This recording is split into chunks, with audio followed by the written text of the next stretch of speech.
ಇವತ್ತು ಆ್ಯಕ್ಚುಲಿ ಇಲ್ಲಿ ಬಂದಿದ್ದು ನಂಗೆ ಫುಲ್ ಖುಷಿ ಆಯಿತು. ನನಗೆ ಗೊತ್ತಿರಲಿಲ್ಲ ಇಲ್ಲಿ ಹೆಂಗಿರ್ತದೆ ಅಂತಂದೇಳಿ. ಪ್ರದೀಪ್ ಸರ್ ಅವ್ರ ಮೋಟಿವೇಶನ್ ಅವ್ರು ಹೇಳಿದ್ದೆಲ್ಲ ಇನ್ಸ್ಪೈರ್ ಆಯಿತು. ನಾವು ಚೆನ್ನಾಗಿ ಓದಿ ಒಂದು ಒಳ್ಳೆ ಜಾಬ್ ಹೋಗ್ಬೇಕಂತ ಅಂದೇಳಿ ಗೊತ್ತಾಯಿತು. ಮತ್ತು DC ಆಫೀಸರ್ಸ್ ಅವರು ಬಂದಿದ್ದರು. ಅವರೆಲ್ಲ ಮಾತು ಕೇಳಿ ಇನ್ಸ್ಪೈರ್ ಆಯಿತು ಚೆನ್ನಾಗಿ ಓದಬೇಕಂತಂದೇಳಿ. ಆ್ಯಂಡ್ ಇಲ್ಲಿಂದ ಸ್ವಲ್ಪ ಕಲಿತೆ ನಾನು ಹೆಂಗೆ ನೆಕ್ಸ್ಟ್ ನಾನು ಓದಬೇಕಂತಂದು ಯಾರು ಫ್ರೀ ಕೋಚಿಂಗ್ ಐತೆ ಇದು ಬಾಬಾ IAS ಬಾಬಾ ಅಂತಂದು ಹೇಳಿದರು. ಅದರಿಂದ ನಾವು ಯೂಸ್ ತೊಗೋಬೇಕು ಅಲ್ಲಿ ಹೋಗಿ ಅಂತ ಗೊತ್ತಾಯಿತು. ಆ್ಯಂಡ್ ಪ್ರದೀಪ್ ಸರ್ ಕೂಡ ಭಾಳ ಮೋಟಿವೇಟ್ ಮಾಡಿದರು ನಾವು ಚೆನ್ನಾಗಿ ಓದೋಕ್ಕೆ. ನೆಕ್ಸ್ಟ್ ಪೊಲಿಟಿಕ್ಸಿಗೆ ಬರೋಕ್ಕೂ ಅವರು ಹೇಳಿದರು ಹೆಂಗೆ ಬರಬೇಕು ಅಂತಂದೇಳಿ. ಆ್ಯಂಡ್ ಅವರು ಅಂಬೇಡ್ಕರ್ ಸ್ಫೂರ್ತಿ ತೊಗೊಂಡು ಅವರು ಬೆಳೆದು ಬಂದ್ವಿ ಅಂತಂದು ಹೇಳಿದ್ರು. ನೆಕ್ಸ್ಟ್ ಅವ್ರ ಅಪ್ಪ ಅಮ್ಮನ ಸ್ಫೂರ್ತಿ ತೊಗೊಂಡ್ವಿ ಅಂತಂದರು. ಹಾಗೆ ಭಾಳ ಜನ ಬಡವ್ರ ಮಕ್ಕಳಿಗೆ ಅವರು ನೆಕ್ಸ್ಟ್ ಗೌರ್ಮೆಂಟ್ ಸ್ಕೂಲಿಗೆ ಗೌರ್ಮೆಂಟ್ ಸ್ಕೂಲ್ನೆಲ್ಲ ಬೆಳೆಸ್ಬೇಕು ಅನ್ಕೊಂಡ್ರೆ 1ನೇ ಕ್ಲಾಸ್ನ 10ನೇ ಕ್ಲಾಸ್ವರೆಗೂ ಫ್ರೀ ಗೌರ್ಮೆಂಟ್ ಸ್ಕಾಲರ್ಶಿಪ್ ಕೊಟ್ಟು ಅವರಿಗೆ ನೆಕ್ಸ್ಟ್ UPSCಗೆಲ್ಲ ಕೊಡ್ಬೇಕು ಅನ್ಕೊಂಡ್ರೆ ನೆಕ್ಸ್ಟ್ ಒಳ್ಳೇದು ಮಾಡ್ತಾರೆ ಅವರು ಅಂತ.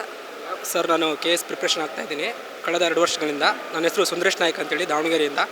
ಇಲ್ಲೇ ಧಾರವಾಡದಲ್ಲಿ ಇದ್ದುಕೊಂಡು KS ಪ್ರಿಪ್ರೇಷನ್ ಮಾಡ್ತಾಯಿದ್ದೀನಿ. ಇವತ್ತು ಏನು ಪ್ರಜಾವಾಣಿ ಪತ್ರಿಕೆಯಿಂದ ನಡೆಸಿರ್ತಕ್ಕಂಥ ಇದು ಎಜುಫೋರ್ಸ್ ಏನಿದೆಯಲ್ಲ ಗೈಡೆನ್ಸ್, ಇದು ಬಂದುಬಿಟ್ಟು ನನಗೆ ತುಂಬ ಇಷ್ಟ ಆಯಿತು. ಇದರಲ್ಲಿ ನನಗೆ ಪ್ರದೀಪ್ ಸರ್ ಅವ್ರ ದೊಡ್ಡ ಫ್ಯಾನ್ ನಾನು. ಅವ್ರು ನೋಡಬೇಕಂತಲೇ ಬಂದಿರೋದು. ಆ್ಯಕ್ಚುಲಿ ನನಗೆ ಸ್ಪರ್ಧಾತ್ಮಕ ಪರೀಕ್ಷೆ ಬರ್ತು ನನಗೆ ಗೊತ್ತು, ಆದರೂ ಕೂಡ ನಾನು ಪ್ರದೀಪ್ ಈಶ್ವರ್ ಸರ್ನ ನೋಡೋಕ್ಕೆ ಬಂದಿದ್ದೀನಿ. ಸೊ ಅವರ ಮೋಟಿವೇಶನ್ ಸ್ಪೀಚ್ಗಳು ತುಂಬ ಇಷ್ಟ ಆಯಿತು. ಅದೇ ರೀತಿ IAS ಬಾಬಾ ಅಕಾಡೆಮಿ ಕಡೆಯಿಂದ ನೀಡಿರ್ತಕ್ಕಂಥ ಗೈಡೆನ್ಸು ಅದು ಕೂಡ ತುಂಬ ಹೆಲ್ಪ್ಫುಲ್ ಆಯಿತು. ಸೊ ನನಗೆ ಇವತ್ತು ಇಲ್ಲಿ ಬಂದಿರತಕ್ಕಂಥ ತುಂಬ ಯೂಸ್ಫುಲ್ ಆಗಿದೆ. ನನ್ನ ಸಕ್ಸಸ್ಸಿಗೆ ಇದು ಕೂಡ ಒಂದು ಪಾಯಿಂಟ್ ಆಗ್ಬೋದು. Thanks sir. ನಮ್ಮ ಹೆಸರು ಗಣೇಶ್ ಅಂತೇಳಿ ವಿಜಯನಗರದಿಂದ ಬಂದಿದ್ದೀವಿ, ಹೊಸಪೇಟೆ ಹತ್ರ.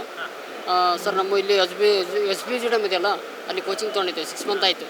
SBGDM ಶರಣಯ್ಯ ಭಂಡಾರಿ ಮಾಡಿ ಸರ್. ಇವತ್ತು ಪ್ರದೀಪ್ ಈಶ್ವರ್ದು ಕಾರ್ಯಕ್ರಮ ಮೊನ್ನೆ ವಿಸಿಟ್ ಮಾಡಿ ಹೋಗಿದ್ರು ಲೈಬ್ರರಿಯಲ್ಲಿ. ಅದು ಪಾಂಪ್ಲೆಂಟ್ ಬಂದು ಕೊಟ್ಟಿದ್ರು. ಸೊ ಆದ ಕಾರಣಕ್ಕೆ ಬಂದಿದ್ದೀವಿ ನಾವು ಇಲ್ಲಿ ಕಾರ್ಯಕ್ರಮಕ್ಕೆ. ಭಾಳ ಚೆನ್ನಾಗಿದೆ, ಸ್ಪೀಚು ಕೂಡ ಚೆನ್ನಾಗಿ ಮಾಡಿದರು. ಸೊ ಹಂಗಾಗಿ ಭಾಳ ಇಷ್ಟ ಆಯಿತು. ಹೇಗೆ ಸರ್, ಮೋಟಿವೇಶನ್ ಚೆನ್ನಾಗಿದೆ, ಅವ್ರ ಮಾತು ಕೂಡ ಚೆನ್ನಾಗಿದೆ. ಇನ್ನು ಬಡ ವಿದ್ಯಾರ್ಥಿಗಳು ಭಾಳ ಧಾರವಾಡದಲ್ಲಿ ನೊಂದಿದ್ದಾರೆ. ಅವ್ರಿಗೋಸ್ಕರ ಒಳ್ಳೆಯ ಸರ್ಕಾರ ಕೂಡ ಸ್ಕೀಮ್ ತರಬೇಕು. ಮತ್ತು ಅದೇ ರೀತಿಯಾಗಿ ಏಜ್ ಕೂಡ ಸ್ವಲ್ಪ ಜಾಸ್ತಿ ಮಾಡ್ಬೇಕಂತೇಳಿ. ಬಿಜಾಪುರಿಂದ ಬಂದೀನಿ ನಾನು. ಫಸ್ಟ್ ನಾನು ಡೆಲ್ಲಿ ಒಳಗೆ UPSC ಕೋಚಿಂಗ್ ತಗೊಂಡೀನಿ. ಅಂದ್ರೆ ಅಲ್ಲೆಲ್ಲ 12th ಮುಗಿಸ್ಕೊಂಡು SLC ಮುಗಿಸ್ಕೊಂಡೆ ಕೋಚಿಂಗ್ ಬಂದುಬಿಡ್ತಾರೆ UPSC ಮಾಡೋಕೆ. ಇಲ್ಲಿ ನಮ್ಮ ಧಾರವಾಡೊಳಗೆ ಡಿಗ್ರಿ ಮುಗಿಸ್ಕೊಂಡ್ರು ಇನ್ನೂ ಯಾರೂ ಕೋಚಿಂಗಿಗೆ ಬರೋಲ್ಲ. ಹಾಗಾಗಿ ಉತ್ತರ ಕರ್ನಾಟಕ ಹುಡುಗರಿಗೆ ಮತ್ತು ಕರ್ನಾಟಕ ಒಳಗೆ ಭಾಳ ಕಡಿಮೆ ಇದು ಆಗತ್ತಾರೆ, ಸೆಲೆಕ್ಟ್ ಆಗಾಕ್ತಾರೆ.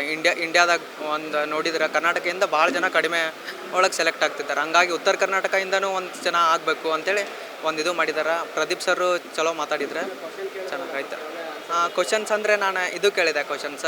ಇವಾಗ ನ್ಯೂಸ್ ಎಲ್ಲ ಇದು ಬ್ಯಾಡ್ ಹ್ಯಾಬಿಟ್ಸ್ ಎಲ್ಲ ಮಾಡ್ತಿದ್ದಾರೆ, ಡ್ರಿಂಕ್ಸ್ ಮಾಡೋದು. ಈಗೆಲ್ಲ ನಾವು ಇಲ್ಲಿ ರೈಲ್ವೆ ಟ್ರ್ಯಾಕ್ ಕಡೆ ಹೋದ್ರೆ ಸಾಕು, ಎಲ್ಲರೂ ಈವ್ನಿಂಗೆಲ್ಲ ಸಿಗರೇಟ್ ಸೇತಿರ್ತಾರೆ.